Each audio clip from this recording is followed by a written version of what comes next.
হঠাৎ করে আমার ঘরে এত লোক কেন, কি করছে এবং কি হচ্ছে সেটা আপনাদের সাথে একটুখানি শেয়ার করছি। আসসালামু আলাইকুম, সবাই কেমন আছেন? আশা করি সবাই ভালো আছেন। আমি রনাস ব্লগ থেকে রনা বলছি। আমার ভিডিওটা যদি ভালো লাগে একটু লাইক কমেন্টস করে যাবেন, এবং বেশি ভালো লাগলে একটু সবাইকে দেখার সুযোগ করে দিবেন, একটু শেয়ার করে দিবেন। এই তো আমার এখানে আমার ঘরে গতকালকে থাই গ্লাস লাগানো হয়েছে, এবং যেইখানে লাগানো হয়েছে সেখানে একটা কারণ আছে, বিশেষ একটা কারণ আছে, সেটাই আপনাদের সাথে একটু শেয়ার করছি। আমাদের পুরান ঢাকায় বানরের এত উৎপাত যে বলার বাইরে।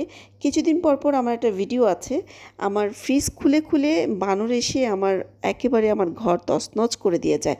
তো যে কারণে আমরা থাই গ্লাস লাগাতে বাধ্য হয়েছি। আগে লাগানো ছিল না, ভালো লাগতো না, তাই লাগাতাম না, এখন লাগিয়েছি বাধ্য হয়ে।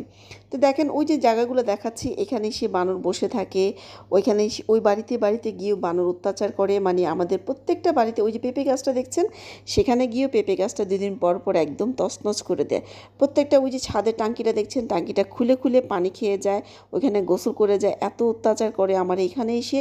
এত অত্যাচার, বানরের কোনো অত্যাচারের কোনো শেষ নেই। তাই অতিষ্ঠ হয়ে আমার এই যে উপরে খালি জায়গাটা দেখছেন, এরকম খালি জায়গা ছিল, দুইটাই খালি জায়গা ছিল, এখন থাই গ্লাস লাগাতে আমি বাধ্য হয়েছি।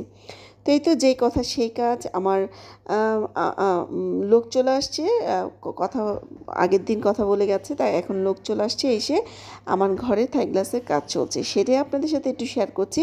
আর এইখানে আমার ওভেনের নিচে একটু জায়গা ছিল বক্স টক্স রাখার জন্য। টুকিটাকি আমাদের মেয়ে মানুষের কত কিছুই লাগে রাখতে ডিব্বা বলেন, বক্স বলেন, যাই বলেন, খাস বাংলায় যেটাই হোক, ওখানে রাখার একটা জায়গা ছিল। এই জায়গাটার মধ্যে আমি একটা থাই গ্লাস লাগিয়ে দিয়েছি।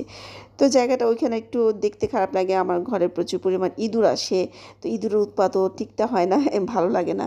তো এই তো আমার জায়গাটা, এখানে ছোট্ট একটা জায়গা, এখানে থাই গ্লাসটা লাগানো হয়েছে। গ্লাসটা পরে লাগাবো, সেটাও আপনাদের সাথে একটু দেখাচ্ছি। গ্লাসটা লাগানো খুবই সুন্দর হয়েছে, এবং তাদের কাজগুলো খুবই সুন্দর। এই যে আমার আসবাবপত্র দেখেন, আমার ডিব্বা দেখেন, এখানে রেখে দিয়েছি, এখানে গুছিয়ে রাখবো পরে ওই জায়গাটায়। তো যেই লোকগুলো আমার কাজ করেছে, ওদের কাজগুলো খুবই ভালো লেগেছে, খুবই পছন্দ হয়েছে। এই তো যেটা বলছিলাম, আমার খুব পছন্দ হয়েছে তাদের কাজগুলা, তারা খুবই সুন্দর করে কাজ করে দিয়েছে আমার যত্ন সহকারে। আমার শ্বশুরের জায়গা জুরাইনের ওখানে তাদের কারখানা ওখানে আমার ভাসুরের মাধ্যমে এসছে। আমার ভাসুর মানে কী বলে, পরিচিত। তো ওইখান থেকেই আমার লোকগুলো এসেছে। তো আমার কাজ সম্পূর্ণ শেষ করে চলে গেছে। এর মধ্যে আমার মেয়েকে বলেছে একটু চেক করতে, দেখে যে থাই গ্লাসের আপনার লক লাগানো হয়নি। তো আবার ডাক দিয়ে নিয়ে আসলাম। তো এর মধ্যে আমার বড় ভাসুর আসলো, এসে একটু চেক টেক করলো, দেখছিল। যেহেতু আমার হাজব্যান্ড চাকরি করে, জব করে, আমার হাজব্যান্ড সময় পায় না দেখার জন্য, তাই আমার ভাসুর এসে একটু চেক করছিল ঠিক আছে কি না, হিসাব নিকাশ একটু দেখছিল। আমার ঘরে আসা হয় না, তাই আসছিল। এর মধ্যেও আমি একটু ভিডিও করে দিচ্ছিলাম, দেখি একটু ভিডিও করে, ফাঁকে ফাঁকে একটু ভিডিও করে।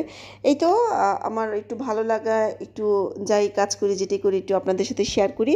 আমার মেয়েকে চেক করতে বলছে, আমার মেয়ে সুন্দর করে চেক করছে। আর আমার গ্লাসটা কেমন হয়েছে লাগিয়ে, আমার জায়গাটা কেমন লাগছে একটু কমেন্টস করে জানাবেন। ভালো লাগলে একটু লাইক রিয়েক্ট দিবেন, একটু কমেন্টস করে জানাবেন, সবাইকে দেখার সুযোগ করে দেবেন, একটু শেয়ার করে দেবেন। সবাই ভালো থাকবেন, আল্লাহ হাফেজ।